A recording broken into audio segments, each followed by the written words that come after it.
ഒരു ഹിന്ദു ക്ഷേത്രത്തെ തകർക്കാനായിട്ട് മലയാളികൾ ഉൾപ്പെടെ തമിഴ്നാട്ടുകാരനുൾപ്പെടെ 200 കോടിയുടെ വലിയ പദ്ധതിയാണ് കർണാടകയിൽ ഇറക്കിയത് എന്നുള്ളത്. പറഞ്ഞു വരുന്നത് ധർമ്മസ്ഥല ക്ഷേത്രത്തെ പറ്റിയാണ്. അവിടുത്തെ ക്ഷേത്രവും അതുമായിട്ട് ബന്ധപ്പെട്ട കാര്യങ്ങളെ എല്ലാം അപകീർത്തിപ്പെടുത്താൻ വേണ്ടിയിട്ട് വൻതോതിലാണ് പണം ഇറക്കിയത്. ഈ ചിന്നയ്യ പറയുന്നു അയാൾക്ക് 50 ലക്ഷമാണ് കിട്ടിയത് അല്ലെങ്കിൽ ഓഫർ ചെയ്തത് എന്നുള്ളതാണ്. അങ്ങനെയാണെങ്കിൽ ഇതിൻ്റെ വ്യാജ പ്രചരണത്തിന് വേണ്ടി ഇത്രയും ആൾക്കാരെ കൂട്ടാൻ വേണ്ടി ഒക്കെ ആയിട്ട് എത്ര കോടിയായിരിക്കും? കുറഞ്ഞത് 200 കോടിയെങ്കിലും ഇതിന് പിന്നിൽ കളിച്ചിട്ടുണ്ട് എന്നാണ് പലയിടത്തു നിന്നായിട്ടുള്ള ആരോപണങ്ങൾ വരുന്നത്. ഇത് അങ്ങനെ ആയിരിക്കുമോ? എന്തൊക്കെയായിരിക്കും ഇതിൻ്റെ പദ്ധതി ശരിക്കും എന്തായിരുന്നു? ഇവാഞ്ചലിസ്റ്റ് പ്രകാശ് രാജ് മാത്രമാണോ ഇതിൻ്റെ ആൾ? അത് മാത്രമൊന്നുമല്ല, അത് വലിയൊരു ടീം അതിൻ്റെ പുറകിൽ പ്രവർത്തിച്ചിട്ടുണ്ട്. വിദേശ ശക്തികളുണ്ടാവും. അതല്ലാതെ ഓപ്പറേറ്റ് ചെയ്യാൻ പറ്റില്ല. 200 കോടിയൊന്നും അല്ല അത്. കാരണം അമ്പലത്തിൻ്റെ മുഖ്യ പൂജാരി ധർമാധികാരിക്കെതിരായിട്ട് മൊഴി കൊടുത്താൽ 50 ലക്ഷം തരാം എന്ന് പറഞ്ഞു. അപ്പോൾ തന്നെ 1 കോടിയുടെ പകുതി അങ്ങോട്ട് മാറി. അതുപോലെ എത്രയോ, അതും ഒരു പാവം ശുചീകരണ തൊഴിലാളിയായിട്ടുള്ള സാധാരണക്കാരൻ അയാൾ തന്നെ പറഞ്ഞില്ല, ഇടയ്ക്കിടയ്ക്ക് 5000-10,000 കൊടുത്തിരുന്നു എന്ന് പറയുന്നു. ഇത് കൂടാതെ ഇത്ര അധികം മാധ്യമങ്ങളെ പിടിച്ചു നിർത്തിയില്ലേ? മാധ്യമങ്ങൾക്കൊരു വാശിയായിരുന്നില്ലേ? അവിടെ സ്ത്രീകളുടെ സ്കെൽറ്റൻ എടുത്തിട്ട് ബാക്കി കാര്യമുള്ളൂ എന്നുള്ള മട്ടിലായിരുന്നു മാധ്യമങ്ങൾക്ക് ഭയങ്കര പ്രാധാന്യം കൊടുത്തിരുന്നു കേരളത്തിലെ മാധ്യമങ്ങൾ. ആരോപണമായിട്ട് പലരും വന്നു. ഒരു സ്ത്രീ വന്നു, ഒരു അർബൻ നക്സലായിട്ടുള്ള ഒരു സ്ത്രീ തന്റെ മകളെ കാണാനില്ല. അങ്ങനെ ഒരു മകള് മെഡിക്കൽ കോളേജിൽ പഠിച്ചിട്ടില്ല എന്ന് പറഞ്ഞു. അവർക്ക് അങ്ങനെ ഒരു മകളെ ഇല്ല, അവർക്കങ്ങനെ മകളും ഇല്ല. അവർ പറയുന്ന ഒരു കുട്ടി ആ മെഡിക്കൽ കോളേജിൽ പഠിച്ചിട്ടുമില്ല. അപ്പം അങ്ങനെ പല ആളുകൾ രംഗത്തിറക്കി. പിന്നെ നമ്മുടെ ലോറി മരിച്ചുപോയ അർജുൻ എന്ന് പറയുന്ന ലോറി ഡ്രൈവറുടെ മുതലാളിയായുള്ള മനാഫ്, അദ്ദേഹം ഇതെല്ലാം കഴിഞ്ഞത് ഇത് തട്ടിപ്പാണെന്ന് തെളിഞ്ഞിട്ട് പോലും ഒരു ചാനലിൽ വന്നിരുന്നുകൊണ്ട് ഞാനത് തെളിയിക്കും എന്ന് വാശിയോട് പറയായിരുന്നു. ഇങ്ങനെയൊന്നും അല്ല, അത് വേറെ ഉണ്ട് എന്നൊക്കെ പറഞ്ഞോണ്ട് ഇവർ നോക്കുന്ന സ്ഥലത്ത് എത്ര ദിവസം JCB ഒക്കെ ഇട്ടിട്ട് കുത്തി ഇളക്കി. ആ JCBക്ക് ചെയ്യാൻ പറ്റുന്നതിനേക്കാളും താഴ്ചയിൽ ശുചീകരണ തൊഴിലാളിക്ക് മൺവെട്ടി കൊണ്ട് കുടിക്കാൻ സാധ്യതയില്ല. അല്ലെങ്കിൽ അയാൾ 2-3 ആഴ്ച എടുക്കും ഒരു കുടി കുടിക്കാൻ. അപ്പോൾ അവിടെ നിന്ന് കിട്ടിയ സ്കെലിറ്റൻ എന്ന് പറഞ്ഞ് കാണിച്ചത് ഒരു പുരുഷൻ്റെ ആയിരുന്നു, സ്ത്രീയുടെ അല്ല. അങ്ങനെയൊക്കെ. പിന്നെ ഒരു കഷ്ണം കണ്ട് കിട്ടി. സ്കെൽറ്റൻ മുഴുവനായിട്ടൊന്നുമില്ല, ഏതൊരു പീസ്. അതുപോലെ ആരുടെയോ ആധാർ കാർഡ് കിട്ടി. ആധാർ കാർഡ് കിട്ടിയെന്ന് നോക്കുമ്പോൾ ആ വ്യക്തിയുടെ ഗ്രാമത്തിൽ മരിക്കുകയും അവിടെ യഥാവിധി സംസ്കരിക്കപ്പെടുകയും ചെയ്ത ആളാണ്. ആളുടെ സാധനമാണ് ഇവിടുന്ന് കിട്ടുന്നത് ആധാർ കാർഡ്. അപ്പോൾ അത് മൊത്തം ഉടായ്പായിരുന്നു. അങ്ങനെ വലിയ രീതിയിലുള്ള ഉടായ്പ, ചെറുതല്ല. ഹിന്ദു ധർമ്മത്തിനെ, സനാതന ധർമ്മത്തിനെ നശിപ്പിക്കുക എന്നുള്ള പ്രകാശ് രാജ് തമിഴ്നാട്ടുകാരനാണല്ലോ. അവിടുത്തെ മുഖ്യമന്ത്രിയുടെ മകനും കൂടി സനാതന ധർമ്മത്തിനെ കൊറോണയും അല്ലെങ്കിൽ അതുപോലെയൊക്കെ കരുതി നശിപ്പിക്കണമെന്ന് പറഞ്ഞ് ശബ്ദം ചെയ്തിറങ്ങിയിരിക്കുന്ന ആൾക്കാരാണ്. നേരത്തെ മുൻ മുഖ്യമന്ത്രി മുൻ ഉപമുഖ്യമന്ത്രി ചേർന്നിട്ട്. അപ്പോൾ അതാണ് പ്രകാശ് രാജിൻ്റെ നാട്. സിനിമാ ബന്ധങ്ങൾ വേറെ. അതുകൊണ്ട് വലിയൊരു ഗൂഢാലോചനയായിരുന്നു. സനാതന ധർമ്മത്തിനെ നശിപ്പിക്കുക എന്നുള്ള വലിയൊരു ഗൂഢാലോചന ഇതിൻ്റെ പുറകിലുണ്ടായിരുന്നത്, ചെറുതല്ല.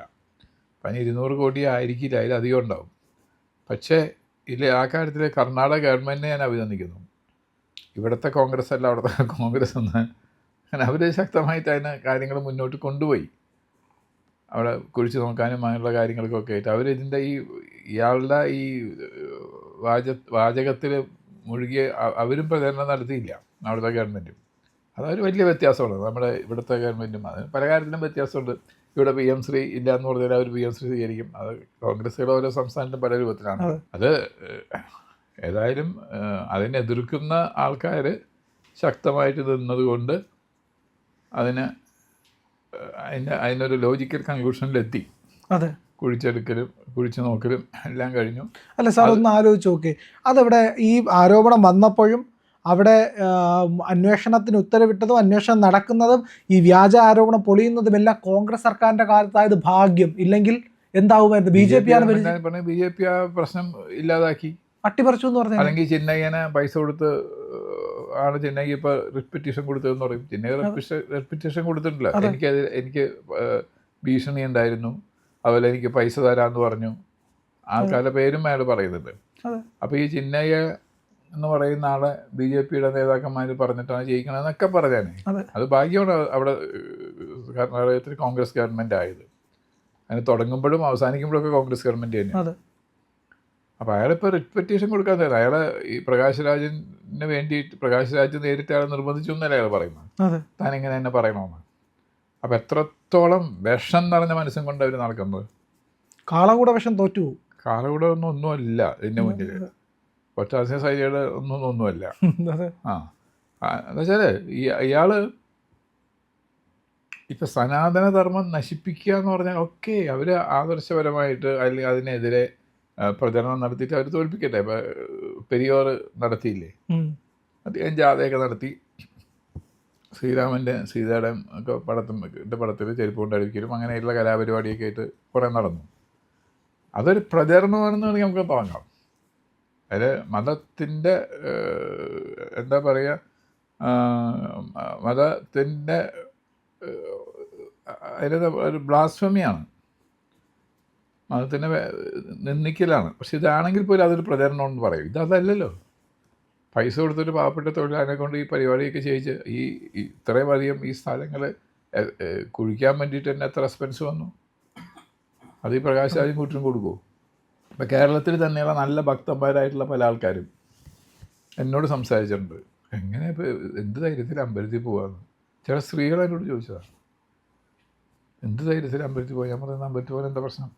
അല്ല, നമ്മൾ ഇവിടുത്തെ അമ്പലമല്ല, മറ്റു സ്ഥലങ്ങളിലൊക്കെ പോയി കഴിഞ്ഞാൽ കണ്ടു. ആ ധർമ്മസ്ഥലയിലേക്ക് നിരന്തരമായി പോയിക്കൊണ്ടിരുന്ന ആൾക്കാരുണ്ട്, യാത്ര ചെയ്തുകൊണ്ട്. അവർക്കൊക്കെ പിന്നീട് ഭയം വരുമല്ലോ. അതായിരുന്നു അവരുടെ ലക്ഷ്യം, അത് തന്നെയായിരുന്നു. ഭയം സൃഷ്ടിച്ചിട്ട് ആ അമ്പലത്തിൽ മനുഷ്യൻ കയറാൻ പാടില്ല.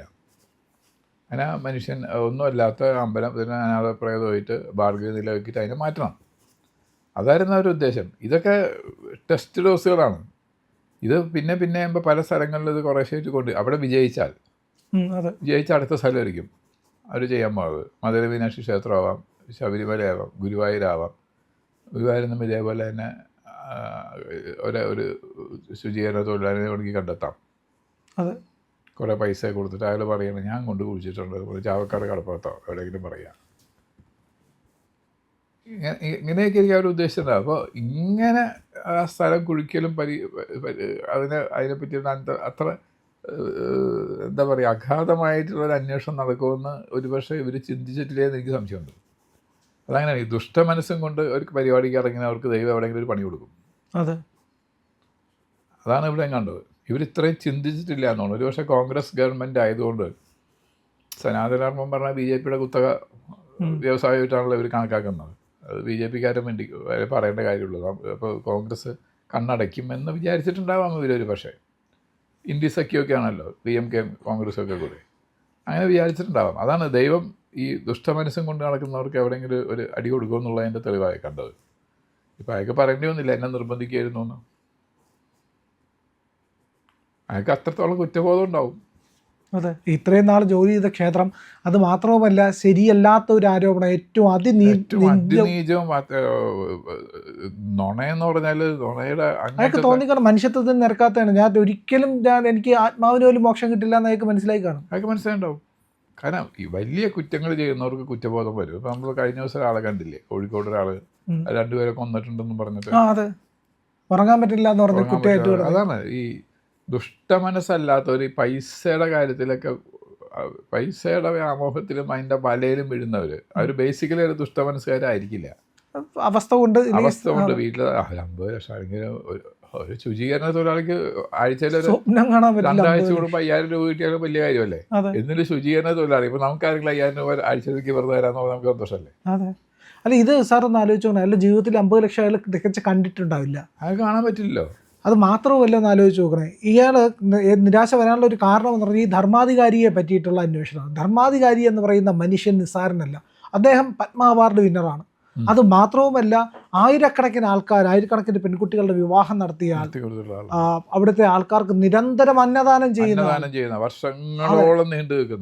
അത് മാത്രവുമല്ല, അവിടെയുള്ള ആ നാടിന്റെ മുഴുവൻ ക്ഷേമ പ്രവർത്തനത്തിന് അവിടെയുള്ളവർക്കെല്ലാം വീടുകൾ, സർവൈശ്വര്യദായകനായിട്ടുള്ള ഒരു ക്ഷേത്രവും അതിന്റെ ധർമാധികാരി, അതിനെ തകർക്കുക എന്നുള്ളതായിരുന്നു ക്ഷേത്രത്തിനെ പറ്റിയ ധർമ്മസ്ഥല എന്ന് പറയുന്നത് പോലും ധർമ്മം ആയിട്ടുള്ള കാര്യങ്ങൾ ആചരിക്കുകയും ചെയ്യുന്ന ആൾക്കാരെന്നുള്ള അർത്ഥം കൂടി അതിന് വരുന്നുണ്ട്. ആ വലിയ മനുഷ്യൻ ഈ കേസ് നടക്കുമ്പോൾ മുഴുവൻ സംയമനം പാലിച്ചിരുന്നു എന്നുള്ളത് നമ്മൾ മറക്കാൻ പാടില്ല. അദ്ദേഹം എക്സൈറ്റഡ് ആയില്ല, ബഹളം ഉണ്ടാക്കിയില്ല, അല്ലെങ്കിൽ കോടതിയിൽ കയറി ഇറങ്ങി ബഹളം ഉണ്ടാക്കിയില്ലെങ്കിൽ ആ കയറി ഗുണ്ടകളയച്ചില്ല, ഒന്നും ചെയ്തില്ലല്ലോ. ആ മനുഷ്യനത് അങ്ങേറ്റത്തോടെ സംയമനത്തോടെ തന്നെ ഇരുന്നു.